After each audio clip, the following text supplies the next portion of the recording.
नमस्कार, मी मयूर गिरे. ॲग्रोवन मध्ये आपले सर्वांचे स्वागत. सर, माझा पहिला प्रश्न असा होता, हमी भावाला कायदेशीर तरतूद करण्याची मागणी शेतकऱ्यांकडून आणि आंदोलकांकडून होतीये. तर ही मागणी कितपत रास्त आहे आणि जर ती रास्त असेल तर हमी भावाचा कायदा करण्याची सरकारला काय अडचण आहे? हमी भावाचा कायदा करणं याहीपेक्षा ही मागणी म्हणजे काय, त्यांची खरी मागणी आहे 3 जे कायदे आहेत ते रद्द करा. बरोबर. ते 3 कायदे कुठचे आहेत? एक कायदा आहे तो म्हणजे बाजार समितीच्या बाहेर शेतमालाची खरेदी विक्री करण्याची परवानगी केंद्र सरकारच्या कायद्याने मिळणं. दुसरा कायदा आहे कॉन्ट्रॅक्ट फार्मिंगचा आणि तिसरा कायदा आहे इसेन्शियल सर्व्हिसेस ऍक्ट रद्द करणं. हे 3 महत्वाच्या गोष्टी आहेत. त्यांना हे का नकोय, हमी भावाची तरतूद करणारी कायदेशीर तरतूद करावी असं ते म्हणतात, परंतु त्याच्या मागचं कारण काय आहे की बाजार समितीच्या बाहेर केंद्र सरकारने परवानगी देणं केंद्र सरकारच्या कायद्यान्वये, यामुळे बाजार समितीमध्ये असलेली जी यंत्रणा आहे ती कोसळून पडेल आणि त्याच्यामुळे शेतकऱ्यांना योग्य भाव मिळणार नाही. जेव्हा आपण याचा विचार करतो कसला MSP किंवा किमान हमी भाव हा शब्द आपण वापरू नये. हमी भाव म्हणजे त्याची काही गॅरंटी नसते. हमी म्हणजे गॅरंटी झाली अशी नसते, तर ती किमान आधारभूत किंमत आहे. किमान आधारभूत किमतीमुळे आपल्याला काय कळतं, किमान आधारभूत किंमत ही शेतमालाला सगळ्या मिळते की नाही याच्यावरती चर्चा झालेली आहे. आपल्याला सगळ्यांना माहिती आहे सगळ्या शेतमालाला ही किमान हमी आधारभूत किंमत मिळत नाही. याचा अर्थ असा, परंतु ती असल्यामुळे आपल्याला निदान शेतकऱ्यांचं किती शोषण होते हे तरी कळतं. समजा आपण किमान आधारभूत किंमत ही जी काही म्हणजे ती ठरवण्यासाठी जी एक यंत्रणा उभी केली ती नसती तर आपल्याला शेतकऱ्यांचं किती शोषण होतंय याचाही काही अंदाज आला नसता. तेव्हा त्यांची खरी मागणी आहे हे 3 कायदे रद्द करा. ते कायदे रद्द करायचे नसतील तर मग असा कायदा करा की जो कोणी शेतमाल विकत घेईल तो किमान आधारभूत किमतीनेच विकत घेईल, अशी ती मागणी आहे. त्यामुळे हा फरक करायला पाहिजे आपण. दुसरी गोष्ट अशी की कोणतंही सरकार हे किमान हमी भाव, किमान आधारभूत किंमत कोणत्याही शेतमालाला देऊ शकत नाही. याचं एक कारण असतं ते म्हणजे बाजारपेठेनुसार शेतमालाचे ज्या काही किमती असतात त्या ठरतात. आपण काही प्रमाणात बाजारपेठेत हस्तक्षेप करू शकतो आपापल्या देशातल्या शेतकऱ्यांना. हमी भाव जेव्हा आपण असं जेव्हा म्हणतो तेव्हा त्याचा अर्थ एवढाच असतो, किमान आधारभूत किंमत, याचा अर्थ एवढाच असतो की शेतकऱ्यांना किमान आधारभूत किंमत म्हणजे किमान त्याचा उत्पादन खर्च निघेल एवढी तरी एक किंमत त्याच्या शेतमालाला मिळाली पाहिजे.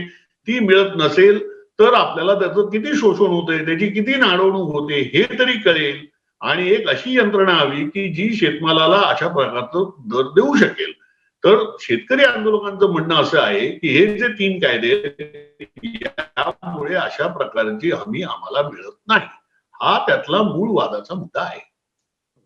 सर, दिल्लीत सध्या जे आंदोलन सुरू आहे त्याच्यात शेतकऱ्यांचा जीव जाईपर्यंत ते लढत आहेत. तर हे जे 3 कायदे ज्याच्याबद्दल आता आपण सांगितलं, हे 3 कायदे कुठल्याही शेतकऱ्याच्या, जे पर्यायानं नागरिकच असतात, कुठल्याही नागरिकाच्या जीवापेक्षाही मोठे आहेत का? आणि ते जर तसे नसतील तर सरकारला ते सध्याचे मागे घ्यायला आणि त्याच्याबद्दल चर्चा करायला काय हरकत आहे? हे सरकार नावाची आपल्याकडची सध्याचं सरकार आहे ना, ही एक अतिशय चमत्कारिक संस्था होऊन बसलेली आहे. एक तर हे शेती कायदे खूप अर्जंट होते, खूप तातडीचे होते म्हणून अध्यादेश काढण्यात आला. तो जून मध्ये काढण्यात आला. त्यानंतर त्याबद्दल त्यांच्याशी कोणी चर्चा केली नाही, त्यांना कोणी चर्चेला नाही, संसदेमध्ये नाही. त्यानंतर त्याच्यावरती तीही नाकारण्यात आली. इतके ते अर्जंट कायदे होते. त्यानंतर मात्र सरकार सांगतंय की आम्ही 2 वर्ष हे कायदे स्थगित करायला तयार आहोत. हा काय प्रकार आहे? त्यामुळे इथे सरकारची भूमिका जी आहे हीच मला गोंधळाची वाटते आणि आहेच. कारण त्या आंदोलनाला बदनाम करण्याचा प्रयत्न सरकारने केला. प्रत्येक प्रश्नाला हे सरकार हिंदू आणि हिंदू विरुद्ध अहिंदू असं रूप देत असतं. त्या सुधारित नागरिकत्वाच्या कायद्याच्या बाबतीतही हेच केलं की हिंदू विरुद्ध मुसलमान. तसं या आंदोलनाच्या बाबतीत त्यांनी हिंदू विरुद्ध शीख असं दिलं. वेगवेगळ्या केंद्रीय मंत्र्यांची विधानं किंवा भारताच्या अटॉर्नी जनरलने सर्वोच्च न्यायालयात सादर केली, म्हणजे त्यांनी असं सांगितलं मी ऍफिडेव्हिट सादर करणार आहे, ते म्हणजे या आंदोलनात खालिस्तानवादी आहे. हा जो प्रकार आहे याचा अर्थ असा की हे जे कायदे आहेत हे केवळ एका व्यक्तीच्या अहंगंडामुळे किंवा इगोमुळे रेटण्यात आलेले आहे. आता तुम्ही शेतकऱ्यांना सांगताय की क्लॉज बाय क्लॉज आम्ही चर्चा करायला तयार आहोत. आणि ती चर्चा संसदेत करायची होती, तिकडे का नाही केली? त्यामुळे या सरकारचे हेतूच मला संशयास्पद वाटतात आणि आहेत. तर आपण जसं म्हटलं की सरकारच्या हेतूवरच प्रश्नचिन्ह निर्माण झालं आहे, कारण की आता शेतकऱ्यांकडूनही आणि बऱ्याच वेगवेगळ्या माध्यमांमधून अशी चर्चा सुरू आहे की सरकार हे काही बड्या बिझनेस हाऊसेसचं हस्तक झालंय आणि सरकारकडूनही त्याचं काहीही स्पष्टीकरण येताना दिसत नाहीये. तर याबद्दल आपल्याला काय वाटतं की सरकारचा काय नेमका हेतू काय आहे इतक्या अर्जन्सीनं हे कायदे आणण्याचा? मला काय वाटत नाही बड्या बिझनेस हाऊसेस वगैरे याच्यामध्ये काही इन्व्हॉल्ड आहेत.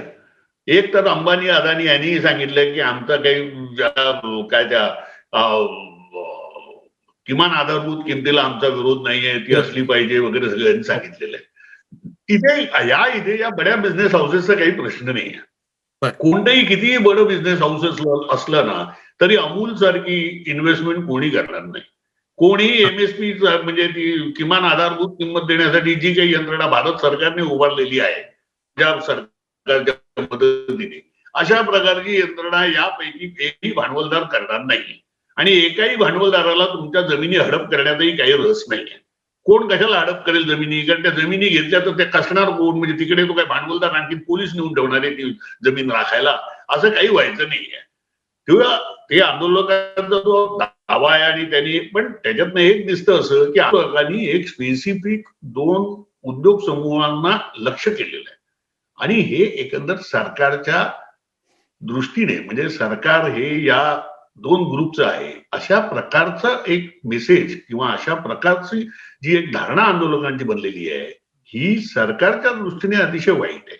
असं असतं का? म्हणाय सरकार सर्वांचं असलं पाहिजे. तर यातूनच पुढचा प्रश्न असा येतो की हे जे सरकार आहे ते सर्वांचं आहे असं जर म्हटलं तर दिल्लीत प्रजासत्ताक दिनाच्या निमित्तानं जो हिंसाचार पाहायला मिळाला, योगेंद्र यादव म्हणाले की तो थांबवता येऊ शकला असता. आणि संजय राऊत हेही म्हणाले की आज जर समजा सरकारची इच्छा असती तर हा हिंसाचार झालाच नसता. तर या हिंसाचाराच्या बाबतीत आपल्याला काय वाटतं? नाही, आता ज्या बातम्या आलेल्या आहेत त्याच्यावरनं काय दिसतं की एका ठराविक ग्रुपला सरकारने दिल्लीमध्ये प्रवेश करायला हे दिलं, म्हणजे अनुमती दिली, म्हणजे आपलं काय म्हणतात त्याला, बघ्याची भूमिका घेतली आणि तो ग्रुप वरती घुसला, म्हणजे पुढे घुसला आणि तो ग्रुप पुढे पुढे गेला किंवा लाल किल्ल्यापर्यंत गेला. लाल किल्ल्यावरती आता ज्याने तो झेंडा फडकवला तो कसा भाजपचा कार्यकर्ता होता हेही बाहेर आलेलं आहे. त्याच्यानंतर आता गाझीपूर बॉर्डरला जे काही गुंडांनी हल्ले केले तेही आपल्याला माहिती आहे. तेव्हा सरकारचा एकंदर रवैया असा दिसतो की आम्हाला, म्हणजे सरकार म्हणजे काय? सध्या फक्त 2 व्यक्ती म्हणजे सरकार आहे. एक पंतप्रधान नरेंद्र मोदी आणि दुसरे गृहमंत्री अमित शहा. हे 2 म्हणजे सरकार आहे. बाकी कोणालाही त्याच्यामध्ये, त्या सरकारमध्ये काही फारसा सेच नाहीये. त्यांना त्यांचं म्हणणं मांडायला काही वावच नाहीये. अशा प्रकारे ह्या 2 व्यक्तींनी आपला तो इगोचा मुद्दा केलेला आहे, आपल्या अभिमानाचा म्हणजे गर्वाचा मुद्दा करून ठेवलेला आहे. आणि त्यामुळे त्यांना ते कायदे मागे घेण्यापेक्षा शेतकरी आंदोलन बदनाम करणं याच्यामध्ये त्यांना अधिक रस आहे. त्यांना शेतकऱ्यांचा प्रश्न सोडवण्यात रस नाही आहे. नाहीतर त्यांनी 2 महिने कशाला वाट बघितली असती? इतके लोक शहीद झाले तेव्हा काही कायदा सुव्यवस्थेचा प्रश्न निर्माण झाला नाही ना. तेव्हा या सरकारचं, म्हणून मग म्हटलं की सरकारने काय करायला पाहिजे, तर सरकारने प्रामुख्याने त्यांचे जे कायदे, हे त्यांनी समजा 1 महिना आधी 2 महिने आधीच सांगितलं असतं की आम्ही हे कायदे स्थगित करायला तयार आहोत, ते आंदोलन एवढं चिघळलंच नसतं. तुम्ही 2-3 महिन्यानंतर त्यांना सांगताय की आम्ही आंदोलन हे स्थगित करायला तयार होतो आणि ते सुद्धा 2 वर्षासाठी. अरे मग तसे होते तर ते एवढ्या, तो अध्यादेश काढला कशाला? म्हणजे त्याची अर्जन्सी नव्हती. आणि चर्चाच करायची होती तुम्हाला तर ती पार्लमेंटमध्ये करायची होती, क्लॉज बाय क्लॉज, ती तुम्ही केली नाही. त्यामुळे सरकारचं एकंदर हेतूच हेच मुळी, त्याच्यामध्ये काय मला ते भांडवलदार अदानी अंबानी असे काय जबाबदारी हे मला वाटत नाही. हा एक 2 व्यक्तींचा, सरकारमधल्या 2 व्यक्तींचा जो काही हट्टाग्रह जो आहे, त्यामुळे ही परिस्थिती निर्माण झालेली आहे. सर, आपण जसं म्हणालात की जर चर्चा व्हायचीच होती तर ती संसदेत व्हायला पाहिजे होती. आणि दुसरीकडे जर बघायला गेलं तर आता कालच्या राष्ट्रपतींच्या अभिभाषणात राष्ट्रपतींनी असं म्हटलंय की 26 जानेवारीला तिरंग्याचा अपमान झाला, ज्याचे कुठेही पुरावे नाहीयेत. तर एकंदरीत संस्थांचं खच्चीकरण होत आहे हे जे आपण ऐकतो ते कितपत धोक्याचं आहे? म्हणजे राष्ट्रपतीही जर यातून सुटत नसतील आणि जर अशी भूमिका मांडत असतील तर तुम्हाला काय वाटतं यापासून काय धोका आहे का लोकशाहीला? 2-3 गोष्टी. लोकशाही कोणत्या 4 महत्वाच्या संस्था कोणत्या असतात लोकशाहीमध्ये? एक पहिली असते ती म्हणजे कायदे मंडळ. दुसरी असते ती न्यायपालिका म्हणजे न्याय संस्था. तिसरी असते ती म्हणजे एक्झिक्युटिव्ह म्हणजे ऍक्च्युअली खरं ब्युरोक्रेसी. आणि चौथी असतं हे यात आणि चौथं ज्याला आपण फोर्थ इस्टेट म्हणतो ते असतं वर्तमानपत्र आणि माध्यम. आपल्याला इथे काय दिसतं? इथे आपल्याला असं दिसतं की सर्वोच्च न्यायालयाने सपशेल यांना गंडवलं शेतकरी आंदोलनाला. त्यांना सांगितलं आम्ही तुमच्या हे आहोत म्हणजे आम्ही त्या कायद्याच्या म्हणजे खरी याचिका फाईल करण्यात आलेली होती, जी याचिका दाखल करून घेतलेली होती ती यांना इकडनं हाकलून द्यावं म्हणून होती, उठवावं याच्यातनं म्हणून होती. परंतु या गोष्टी त्यांनी काय म्हटलं की त्यांनी पहिल्यांदा केंद्र सरकारचे कान पिळले आणि नंतर सांगितलं की आम्ही या विषयावरती समिती नेमू. समिती कोणती नेमली? ज्या समितीच्या 4ही सदस्यांचा त्या कायद्यांना पाठिंबा आहे अशाच आणि त्यांचा आग्रह आहे की हे कायदे अंमलात यावेत तातडीने याच लोकांची समिती नेमली. त्यातनं एका समिती सदस्याने राजीनामा दिला. त्याने तो जास्त शहाणा तो म्हणाला की मी कोणत्याही परिस्थितीत शेतकऱ्यांच्या विरोधात जाणार नाही म्हणून त्यांनी चक्क राजीनामा दिला. पण म्हणजे सर्वोच्च न्यायालयाने काय केलं तर यांच्या तोंडाला पानं पुसली म्हणजे शेतकरी आंदोलकांना फसवलं खरं तर. दुसरी गोष्ट कोणती तर पोलीस. तर पोलीस म्हणजेच कार्यपालिका किंवा ब्युरोक्रेसी किंवा ज्याला आपण स्टेट म्हणतो त्यांनी काय केलं ते आपण बघतोय. गाझीपूरला गुंड अंगावरती घातले. या दिल्लीमध्ये अशा प्रकारचं हे केलं की जे काही छोट्या गटालाच फक्त आतमध्ये जाऊ दिलं दिल्लीमध्ये आणि त्यांनी जो काही गोंधळ घातला त्याला पाठिंबा दिला आणि त्याच्यानंतर केसेस कोणावरती दाखल केल्या आहेत? ज्याने तो झेंडा फडकवला त्याच्यावरती केसेस दाखल नाही आहेत. तर केसेस दाखल केलेल्या आहेत त्या जे आंदोलक शांततापणे आंदोलन करत होते त्यांच्यावरती. त्यांच्या विरोधात पुन्हा त्यांनी कुठची ती ह्याची नोटीसही काढलेली आहे की जे कुठे बाहेर म्हणजे पळून जाऊ नयेत म्हणून अशी लुकआउट नोटीसही काढलेली आहे. म्हणजे जे तिकडे आहेत उभे त्यांच्या विरोधात लुकआउट नोटीस काढली. म्हणजे काय केलंय तर एकंदरीत या म्हणजे ही जी दुसरी संस्था आहे ब्युरोक्रेसी याचंही त्यांनी खच्चीकरण करून टाकलेलं आहे पूर्णपणे.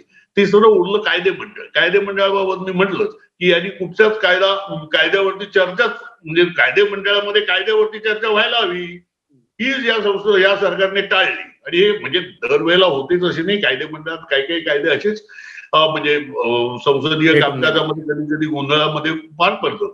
परंतु हे कायदे एवढे महत्वाचे आहेत. या कायद्यांवरती आता इतके दिवस आंदोलन चाललंय त्या कायद्यावरती तरी नीट सखोल चर्चा व्हायला पाहिजे होती तर ती यांनी केली नाही.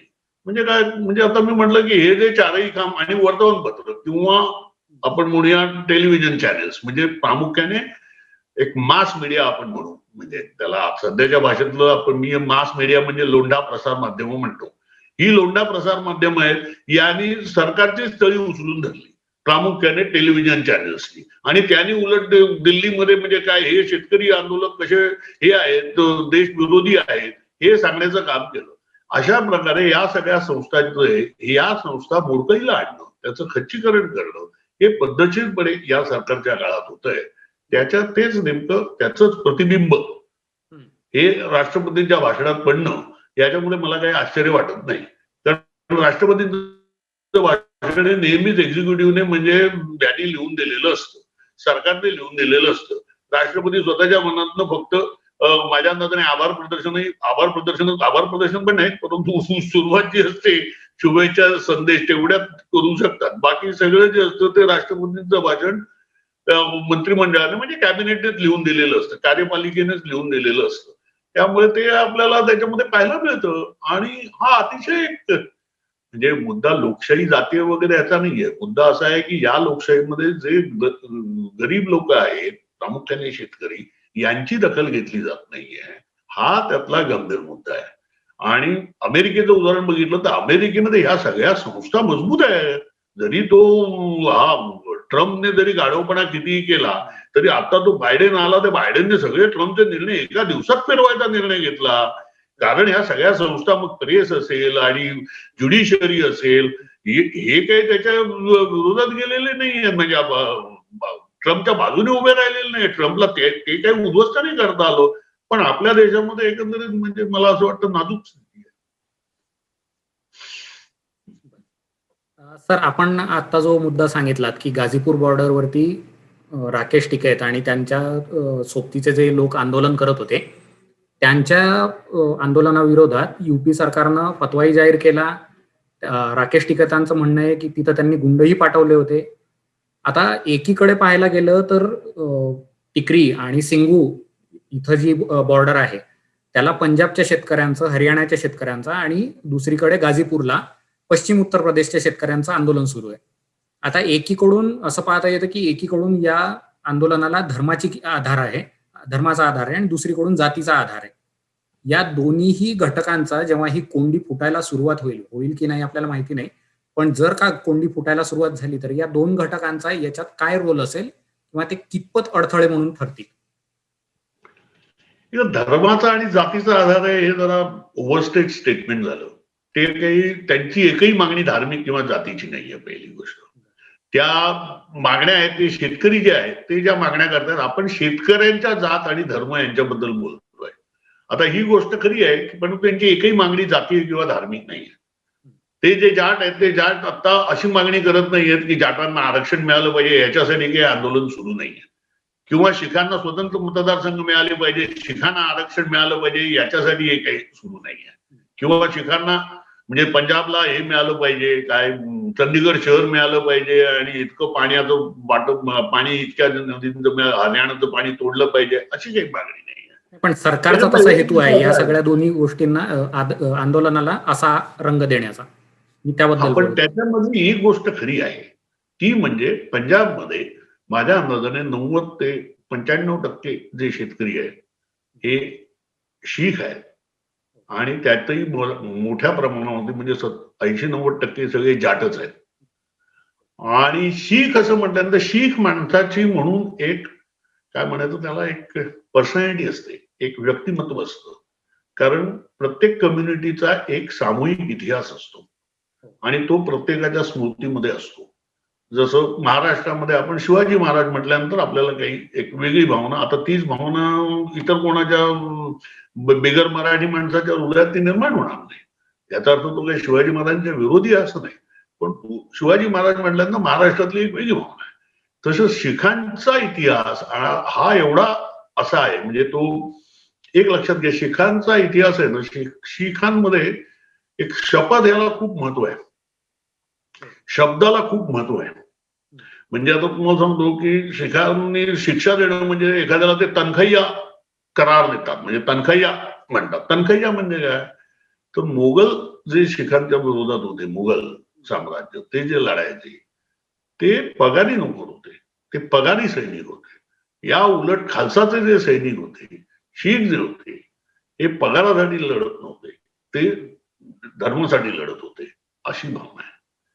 त्यामुळे ते सरळ तनखैया, म्हणजे तनखैया किताब देणं म्हणजे शिखांमध्ये तो कमालीचा हे आहे, नामुष्की आहे एखाद्याला तनखैया म्हणणं, म्हणजे शिवीच समजली जाते. दुसरा मुद्दा असा आहे शिखांच्या बाबतीमध्ये लक्षात घ्या की नानक देवांनी जे सुरू केलं लंगर, नानक देव म्हणजे किती काळ तो होता शोधा काय असेल तो, परंतु इतके वर्ष ती लंगरची परंपरा सलगपणे चालू आहे. शिखांमधलं जे संगत म्हणतात, शीख संगत म्हणतात, आपण बिरादरी म्हणू किंवा कम्युनिटी म्हणू, हे जे बंध आहे किंवा हा जो एक बंधन आहे आणि हा एक धागा आहे, तो कमालीचा मजबूत आहे. म्हणजे तुम्ही पंजाबमध्ये तुम्ही खिशात 4 पैसे ठेवून, म्हणजे तुमचा जेवणा खाण्याला खर्च होणार नाही, तुम्ही किती फिरलात तरी इतके ते गुरुद्वारामध्ये तुम्हाला सुंदर जेवण मिळतं. आता पण त्यांनी मुंबईला जे हे आलेले होते त्याच्यासाठी गुरुद्वारानेच इकडे त्या सगळ्या मोर्चेकऱ्यांसाठी लंगर पडलेला होता. आणि हे जे शिखांमधलं कम्युनिटीचं फिलिंग आहे हे भाजपच्या नेत्यांना, विशेषतः जे गुजराती आहेत त्यांना कळत नाही. त्याचं कारण असं, गुजरातमध्ये शब्दाला किंमत नसते, धंदा महत्वाचा असतो. धंद्यासाठी शब्द फिरवणं हे करणं याला ते काय म्हणून ते त्यांनी न्यायालयात ऍफिडेव्हिट सादर केलं की आम्ही तो स्वामीनाथन आयोगाच्या शिफारसी लागू करू असं म्हटलेलं होतं, पण तो ते शक्य नाही आहे. आणि नंतर त्यांनी जाहीर भाषणात सांगितलं तो चुनावी जुमला होता म्हणून. पंजाबमध्ये असं कोणी एकाही राजकीय पक्षाचा नेता अशा प्रकारचं विधान करणं धजावणार नाही.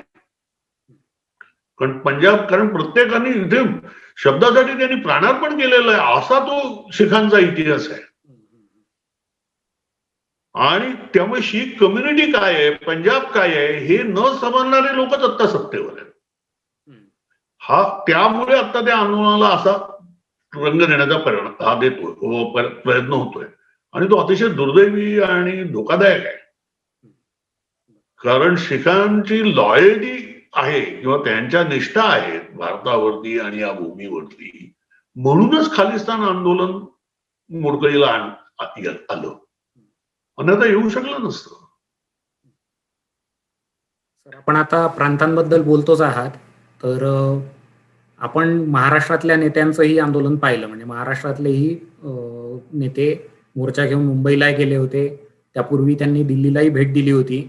पण त्यांच्या मागण्यांमध्ये आणि दिल्लीतल्या आंदोलनकर्त्यांच्या मागण्यांमध्ये फारसा फरक दिसला नाही.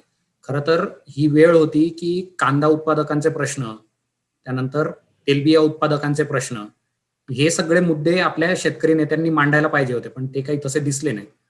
हे आपल्याला कधी जमणार आहे का? काय वाटतं आपल्याला? आता कसं आहे त्याच्यामध्ये ना, पंजाब आणि हरियाणा आणि पश्चिम उत्तर प्रदेश इथली जी एक शेतमालाची सप्लाय व्हॅल्यू चेन आहे ना, ही वेगळी आहे. तिकडे बऱ्याच मोठ्या प्रमाणावरती 2-4च पिकं घेतली जातात. म्हणजे गहू, तांदूळ म्हणजे भात, बासमती आणि कापूस. त्याच्यापैकी आपल्याला माहिती आहे की गहू आणि तांदूळ हे किमान आधारभूत किमतीने घेतले जातात विकत. कापसाची खरेदी मोठ्या प्रमाणावर कॉटन कॉर्पोरेशन ऑफ इंडिया तिकडे करते. आता राहिला बासमतीचा प्रश्न. बासमती हा मोस्टली तिकडनं निर्यात केला जातो. एक तर त्या तिकडची आहे ना, ह्या इकडची म्हणजे ही मोनोक्रॉपिंग आहे बरंच. म्हणजे एका प्रकारे ती कॅपिटलिस्ट ऍग्रिकल्चर म्हणता येईल अशा प्रकारचं आहे. दुसरं तिकडे अल्पभूधारक कमी आहे. पंजाब मधलं ऍव्हरेज लँड होल्डिंग माझ्या अंदाजाने 11 ते 12 एकर आहे. हे इतर ठिकाणी असं चित्र नाही आहे. याचं कारण असंही आहे की पंजाब असो किंवा हरियाणा असो, इकडे सर्वाधिक म्हणजे लोक हे सैन्यातही जात असतात आणि परदेशातही जात असतात. त्यामुळे तिकडे अशा प्रकारचं हे नाहीये, लँड होल्डिंग छोटी झालेली नाहीये. महाराष्ट्रामधली परिस्थिती अगदी वेगळी आहे. महाराष्ट्रामध्ये खूप डायव्हर्सिटी आहे, कमालीची विविधता तुम्हाला मिळते. एक तर महत्वाचा गट आपल्याकडचा जो आहे तो म्हणजे ऊस उत्पादकांचा आहे. त्यानंतर कापूस उत्पादकांचा आहे, सोयाबीन उत्पादक आहेत, कांदा उत्पादक आहेत, भाजीपाल्याचे उत्पादक आहेत, फळं वेगवेगळे आहेत. हे प्रचंड वैविध्य आपल्याला महाराष्ट्राच्या शेतीत दिसतं. त्यामुळे महाराष्ट्रातल्या सगळ्या शेतकऱ्यांचा मिळून एक प्रश्न होणं जरा अवघड आहे. त्यामुळे असं वाटतं मला की तिकडे जे आणि आत्ताचं जे आंदोलन आहे हे प्रामुख्याने ज्या मुद्द्यांवरती सुरू आहे, तर त्याच्यामध्ये महाराष्ट्राचा थेट संबंध नाहीये त्याच्याशी. महाराष्ट्रामध्ये कसं आहे की याची डाळीची खरेदी किमान आधारभूत किमतीने ही काही सेंटर्स सुरू असतात. तशा प्रकारे किंवा सीसीआयची पण खरेदी असते, पण काही सेंटर्सच असतात आणि त्याच्या मार्फत ती कंट्रोल केली जातात. म्हणजे त्याचा भाव जो असतो ती कंट्रोल केली जातात, म्हणजे बाजारातली किंमत त्यामुळे नियंत्रित होते. अशा प्रकारच्या स्ट्रॅटेजीने ते किंवा अशा प्रकारची जी मार्केट इंटरव्हेन्शन किंवा बाजारपेठेतला हस्तक्षेप केंद्र सरकार करत असतं. तशी परिस्थिती पंजाबात नाही आहे. अख्ख्या भारतामध्ये जवळपास 7,500 का 8,500 एपीएमसीज आहेत. एकट्या पंजाबात 2,000 आहेत. म्हणजे किती तिकडे ती नियत यंत्रणा आहे असं लक्षात येतं ना.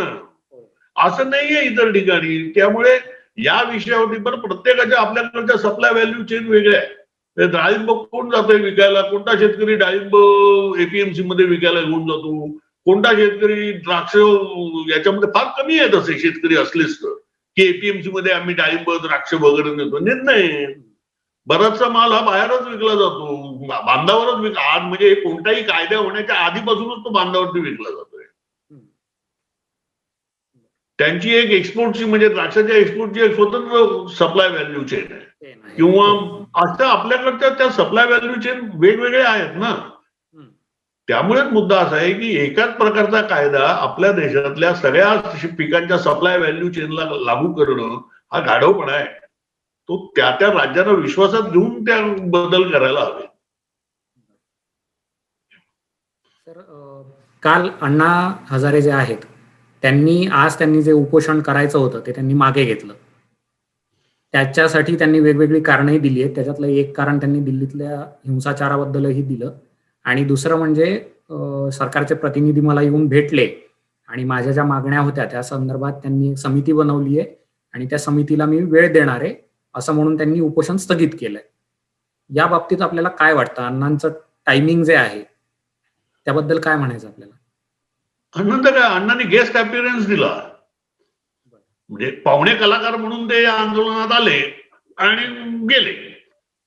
अण्णा हजारे हे सरळ सरळ म्हणजे हे जे एक काय म्हणतात ही जी एक मिथ आहे ना ही मुळी निर्माणच केली संघ परिवाराने. याचं एक महत्वाचं कारण असं आहे की संघ परिवाराकडे संपूर्ण देशाला कवेत घेईल आणि देशाच्या नैतिकतेला आवाहन करेल असा माणूसच नाही. ही संघ परिवाराची सगळ्यात मोठी म्हणजे कमजोरी आहे. असा माणूस त्यांच्याकडे अजिबातच थोडाफार वाजपेयी होते थोडेफार पण ते राजकारणात होते राजकीय नेतेच होते ते. त्यामुळे ते असा सगळ्या समाजातल्या सगळ्या घटकांना अपील करू शकेल किंवा त्यांना आवाहन करू शकेल अशी नैतिक शक्ती वाजपेयींकडे नव्हती. कारण अशी नैतिक शक्ती ही नेहमी आपण लोक जीवनातून निर्माण होत असते. तो माणूस कसा जगतोय याच्यातून ते निर्माण होत असते. त्यामुळे आपल्याकडे नाहीये तो म्हणून त्यांनी अण्णा हजारे नावाचा एक समाजसेवक हा संघ भाजप परिवाराने अक्षरशः दत्तक घेतला. बरं हा माणूस एवढा भोळसट होता की त्याला फक्त स्व एवढंच कळत होतं. म्हणजे आपल्याला प्रसिद्धी म्हणजे आपण एक एखाद्या साध्या माणसाला एकदम वरती नेऊन ठेवलं तर काय होईल असं होतं. या माणसाने कोणतंच संघटन आयुष्यात कधी उभारलेलं नाही ते राळेगण सिद्धी सोडलं तर. म्हणजे गावाच्या बाहेर या माणसाने एक संघटनही उभारलेलं नाही. याची आंदोलनं म्हणजे अशीच असायची की मी उपोषण करणार हेच त्याचं आंदोलन. आता हे त्यांची एक नैतिक शक्ती म्हटल्यानंतर अनेक जण त्यांच्याकडे आले जे एकंदर सच्शील किंवा चांगले लोक जे असतात ते तिकडे आकर्षित झाले थोडेफार. परंतु त्याच्या मागे हा सगळे ह्यांना राष्ट्रीय नेता बनवणं हे काम संघ भाजप परिवारानेच केलेलं होतं. त्याच्यासाठी ते सगळं मीडिया वगैरे सगळं एवढं मोठ्या प्रमाणावरती वापरण्यात आलं असं झालेलं होतं. आता म्हणजे अण्णा हजारे हा काय म्हणतात त्याला ती एक राखीव फौज आहे याची संघ भाजप परिवाराची. याच्यावरती अण्णा हजारेंनी खरं तर काल का काय ते झालं प्रेस कॉन्फरन्स झाली त्याच्यामध्ये त्यांना प्रश्नही विचारला होता की तुमची विश्वासार्हता संपते असं तुम्हाला वाटत नाही का. अण्णांनी त्याला उत्तर नाही दिलं. प्रेस कॉन्फरन्स बंद केली. याचा अर्थच असा की अण्णांनी हे आता जाहीरपणे मान्य केलंय. याबद्दल अण्णांचं आपण म्हणजे मी तर आभारच मानतो याबद्दल अण्णांचे. म्हणजे ही मोठी गोष्ट आहे असं जमत नाही सगळ्यांना. सर स्वातंत्र्यानंतर जेपींचं आंदोलन झालं. त्या आंदोलनाच्या कहाण्या आणि त्याचे परिणाम दुष्परिणाम ऐकत ऐकत पुढच्या पिढ्या मोठ्या झाल्या. त्याच्यात रिसेंटली आता जसं आपण बोललो की अण्णांचंही एक आंदोलन झालं होतं. त्यानंतरचं दिल्लीने पाहिलेलं जवळपास सर्वात मोठं आंदोलन हे शेतकरी आंदोलनच आहे. तर याच्या परिणामांकडे आपण कसं पाहता की हे आंदोलन कुठं घेऊन जाईल आणि भारताच्या इतिहासात त्याचं काय स्थान असेल? एक लक्षात घ्या काय पुढे काय होईल आपल्याला कोणालाच माहित नाही. आज काय घडतंय तेवढंच आपण बघू शकतो आणि आज जे काय घडत असतं त्याच्यातून भविष्य आकाराला येत असतं. आज आपण काय बोलतोय काय करतोय याच्यातून उद्या घडणार असतो. यात मोदी सरकारला पार्लमेंटमध्ये लोकसभेमध्ये विशेषतः लोकसभेमध्ये प्रचंड बहुमत आहे. 300 पेक्षा अधिक जागा त्यांच्याकडे आहे. त्याचा पहिला अध्यादेश त्यांनी काढला होता जमीन अधिग्रहणाचा भूमी अधिग्रहण कायदा. तो अध्यादेश काढला होता तो त्यांना मागे घ्यायला लागला. दुसरा सुधारित नागरिकत्व कायदा महत्वाचे कायदे मी सांगतो. सुधारित नागरिकत्वाचा कायदा त्याचे रूल्स अजून तयार झालेले नाही. नियम तयार झालेले नाहीत त्यामुळे त्याची अंमलबजावणी होत नाही. तिसरा हे 3 विधेयक ही 3 विधेयकं आपण म्हणतोय, या 3 विधेयकांना स्थगिती द्यायला हे 2 वर्ष स्थगिती द्यायला तयार आहे.